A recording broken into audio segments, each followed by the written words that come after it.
to the home of George Phelps, who they have figured out is probably the guy who opened the door, and he is. And they talk to George's wife. George is a pretty normal and boring guy. He's a dentist who was on his way to a convention, who was petrified of flying. His wife mentions it's really horrible to think about him dying in a situation he's so afraid of, and she's fully right about that. That is horrifying to think about. Like, what are all the ways that you're super afraid of to die, and then, like, one of those happens to you? Yeah, that's not great. Any form of dying is bad, but this just seems extra bad. So Sam and Dean decide that they really need to get into the warehouse and see the actual wreckage for themselves. Cue the suits. Yes, they look good. While you were freaking out about his leg, I was freaking out about the suits. Dean complains that he looks like a Blues Brother. He wouldn't if he'd picked a better tie. Sam teases Dean he looks like a 7th grader at his first dance. These are not their best suits, but they look good. They've looked better in other suits, but they look good. This is a good starting place. Oh yeah, they'll be more experienced with the suit buying later. There's one episode, I forget where it is, but Dean has this, like, checkered-y suit. It's definitely later on in this series, but it's like this suit with, like, the jacket is black and white, like, little tiny checks. He looks so good. His fashion sense gets better with age. I think he also wore fake glasses in that one, too. Oh no. Oh, man. Examining the wreckage, we see Dean's homemade EMF meter made from a Walkman, which Dean is really excited about, and I love him for it. I'm excited about it, too. Dean can do that, which is incredible. He took a Walkman and he turned it into an EMF meter. That's cool. We don't ever really see that particular EMF meter again. He has a different one, basically, for the rest of the show, but whatever. This one was amazing, and I love how excited he was about it. I wish Sam had taken the time to encourage Dean to also be excited. Yeah, come on, Sam. Be excited about your nerdy brother. Honestly. The emergency door handle is coated with a layer of sulfur, which the boys don't recognize on site. I haven't taken a chemistry class in like 4 or 5 years, but I'm pretty confident that I could pick out sulfur. Just if you like laid out a bunch of chemicals, I'm pretty sure I could name you sulfur. I mean, it's yellow and it smells, so... Later in the series, the sulfur left behind by demons is an impure form of sulfur, which has a very distinctive rotten egg smell. Yeah. Yeah, I don't know why. They don't recognize it. But the real Homeland Security team shows up 5 minutes into their visit, and somehow Sam and Dean hear them coming and sneak out a back door. I don't know if you've ever been to a gas station, but there are these things called cameras outside. This is a secure warehouse.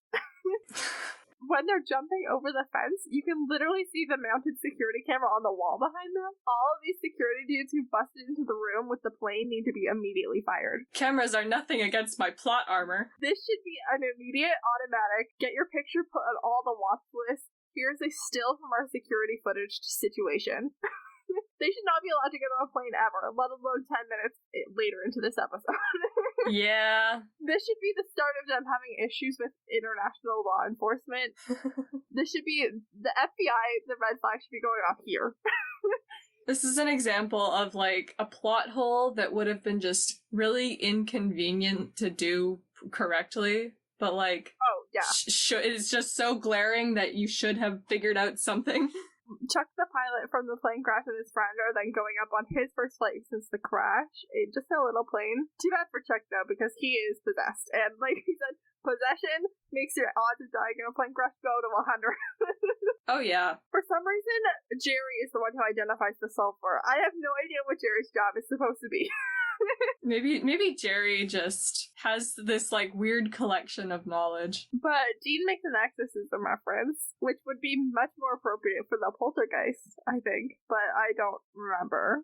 I guess The Exorcist is about a demonic possession. I just forgot. It's been a long time since I cared much about The Exorcist. I've never seen The Exorcist. I think I've seen the first one. The boys are then led to the conclusion it's demonic possession because sulfur, but they've never heard of anything like crashing a plane being done by a demon. About 40 minutes into their flight, Chuck asks for the time and then says, well, time really does fly, and then intentionally crashes them, killing them both, and I'm actually going to count this as 3 deaths. Chuck and his friend, and then the plane clips some power lines on the way down, and while the plane misses the farmer on a tractor on the road, the power lines get taken out, and the farmer is directly in the path of a live power line coming down, so I'm pretty sure he's also probably dead.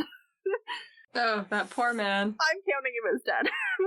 It's probably a good idea. Like, maybe the tires on the tractor might have insulated him, but I don't think that they would have. He's gonna come in direct contact with a live wire. Ouch. I don't have high hopes for him. Anyway, Sam finds that some demons are responsible for certain disasters, and this demon is into crashing planes. And Dean says that demons aren't their normal gig because he's a sweet baby angel with no idea what's coming his way.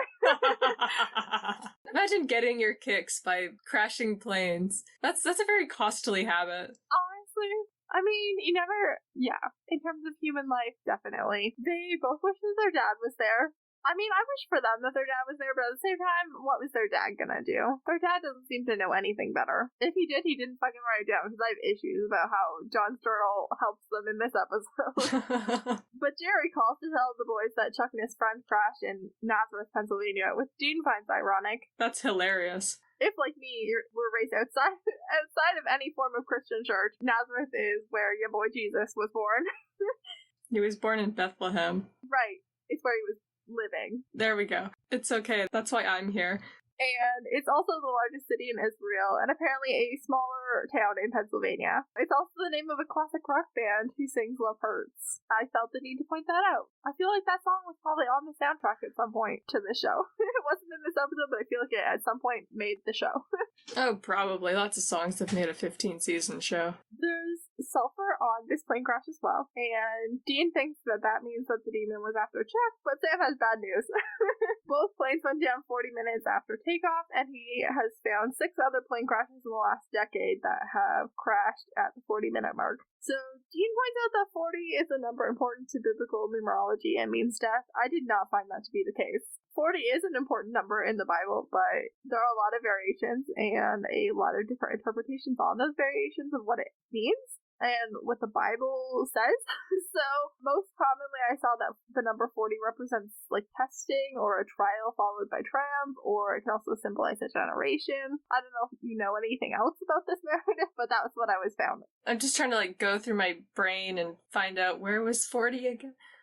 Jesus was in the desert for 40 days. Yep. That was it. It was there. I think it was Moses hung out on Mount Sinai for 40 days as well. Yeah. Some people spent 40 years in the desert. That's a lot of years. Yeah, there were some kings who each ruled for 40 years. It came up a lot, but it generally did not actually represent death quite so literally. So Dean's taking a pretty literal interpretation there, I guess. He references Noah's Ark. It rained for 40 days and 40 nights, but I would argue that's a testing/trial. That's definitely more of a testing/trial/ let's get rid of the bad people and just have a clean slate. I don't know a lot of Bible stories, but I do know Noah's Ark. That one's got all the cool animals and stuff. Anyway, Sam deduces that maybe the demon's just trying to kill the 7 survivors, because none of the other 6 plane crashes he mentioned had any survivors. And Sam checks off that 4 of the unknown and unimportant survivors are not going to be flying, and Chuck is now dead, and Max is in the psychiatric facility, so Amanda, the flight attendant, is now the only one of the 7 survivors that is at risk of flying again, and it's her first night back on the job. She's a flight risk. Yeah, that's good. So they arrive at the airport 30 minutes before the flight is set to board, which is cutting it a little close. Dean calls Amanda through one of the phones at the airport, pretending that her sister has been injured, but Amanda just talked to her sister. We assume it's a sister. He doesn't actually say how Karen and Amanda are related, but from context clues, I'm going to say sister. Maybe girlfriend, if Amanda's bisexual, but probably sister. Oh no, they have the same last name, so sister. I'm going sister. Oh, they're married. Amanda seemed very happy to hear from her ex, so. Yeah, I was kidding. Don't worry. Dean goes with her assumption that he's a friend of her apparent ex-boyfriend, Vic, and I hope to God that at the end of this episode, they told Amanda that her ex-boyfriend didn't actually call, because Amanda already survived a plane crash kind of twice, and Vic sounds like he's a jerk if this is something that you would immediately assume that he's doing. So she did not need to have any notion that she might want to call him put back in her life, so I hope they clean that up. Yeah. They didn't just leave her to go back to her stupid ex-boyfriend, Vic. Yeah, if we don't see it, then it's free real estate. They told her. They definitely had to have told her. Also, Dean uses the name Dr. James Hetfield on this phone call, which is the guitarist for Metallica, which is the band that he's humming songs of to calm himself down later in this episode. which is a nice touch, I think. Typically, Dean's the one who's proposing plans that sound like he maybe wants to die a little, but this week it's Sam with the borderline suicidal juice, and Sam is getting on that plane. Oh gosh. He's like, I'm gonna get on that plane and try and exorcise that demon. Yeah, YOLO. Literally. Sam often has a death wish, and I don't like that for him. They both often have a death wish. It's bad. But Sam tells Dean to go grab whatever from the car that will make it through security. We gotta talk now about Dean's fear of flying, but we will be going back to what Dean grabs, because they should never have been able to get through security. This is just 4 years post 9/11. TSA is not a group that you can just avoid or charm at the airport, but Sam is shocked that Dean is afraid of flying and immediately offers to go on his own, which Dean says is crazy because they know that the plane is going to crash, and it is not in Dean's DNA to let Sam do anything that sounds like Sam might get hurt, which getting on a plane you know is going to crash is like definitely that. It's like, if you're gonna crash, we're going down together. Sam says either he can go or they can both go. He doesn't see a third option. Sam is amused a little bit by Dean's discomfort and fear when they get on the plane, and I don't like that for him. But he gets into the working the case and realizes that Dean's fear is like serious and backs off a little bit. But that's a very sibling thing to do. It's like, you're uncomfortable. Oh crap, no. Yeah, I don't think he realized how uncomfortable Dean was gonna be. I think he was like, oh, he's like a nervous flyer. No, Dean is petrified. Yeah, Dean is humming to himself while sitting stiffly in a seat, petrified. Yeah. Dean eases his nerves by chatting/flirting with Amanda for the case, which is Dean's comfort zone, is flirting, so... So this is where we start to get into things that Dean has brought onto this plane. Dean has a crunched up bottle that probably used to have like juice or something in it that is filled with holy water. You're only allowed 3.4 ounces of liquid per container. It has to be in a sealable 1-quart bag, so it has to be in a container in a small, like medium-sized freezer bag type size bag. This would definitely have been confiscated on the way through security, even if it was just water. There's no way he was allowed to have that. Yeah, it looks like more than whatever ounces. Oh, definitely. It's definitely more than 3.4 ounces. There we go, that was the number. Sam tells Dean that possessed people flinch in the name of God, and then tells Dean to say Christo, which is Christ/Jesus man, not God, but go for it. Also, they don't use this again until season 14, episode 6. Optimism, which seems foolish. Also, fun fact, that's Portuguese. Is it? Yeah, it's not even Latin. Amazing. I love that so much. This is why I looked at how much pressure was on an airplane door, because the show just doesn't. It's not really how they refer to God or Jesus in Latin, which is really hilarious. It seems so dumb to have this trick and not use it again for 14 seasons. I know. Think of all the holy water we didn't have to use. But Amanda is not possessed, and Dean calls her well-adjusted. And then Sam points out that if Dean doesn't calm down, he's super vulnerable to possession, because demons like to possess people who are emotionally or physically vulnerable. And also Sam's found this exorcism called the Ritual Romano, which is, in my opinion, the most useless exorcism in the world. So even if John was here, this is the exorcism that's in his journal, and it's the most useless exorcism in the world. Why is it useless? So apparently it's used in real life by the Catholic Church, but for the world of the show, I cannot see any reason to ever use this exorcism, especially once we find out later that other exorcisms exist. I know the demons are pretty rare even for hunters, but I think it was irresponsible of John to not have a better exorcism in his journal. Because this exorcism works by making the demon strong enough to manifest outside of a vessel, which is bad news pretty much anytime, but super duper bad news if all the demon wants is to fuck up the plane that you're on. And then it no longer needs a body to do that. And those are several excellent points. And then from there you exercise it back to hell, which is just too many steps. That's too many steps. Also, they don't have a devil's trap to like keep it contained in one spot. So like once it's out of the body, it's just free to go anywhere in the plane and screw with things, which is its main goal. So bad plan. Super bad plan. The fact that John didn't have a better exorcism for them is even worse parenting. Like, this is the one area where John's supposed to be a good parent, and he fails miserably right here.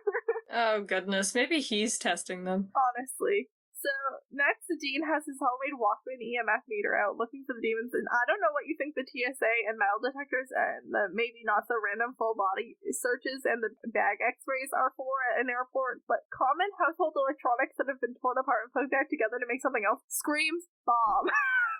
No way that this thing ever got past security. That's never going on any plane ever post 9/11. Dean put it in his mouth. Every tourist attraction in New York City has stricter security than whatever airport they boarded at. I know, I got my bag searched twice when we were going to the Statue of Liberty. Yeah, I know. Same. I got crap for having a flashlight in my purse. But this used to be a Walkman and now is some unknown electronic device somehow got on a plane. Whatever airport they boarded at.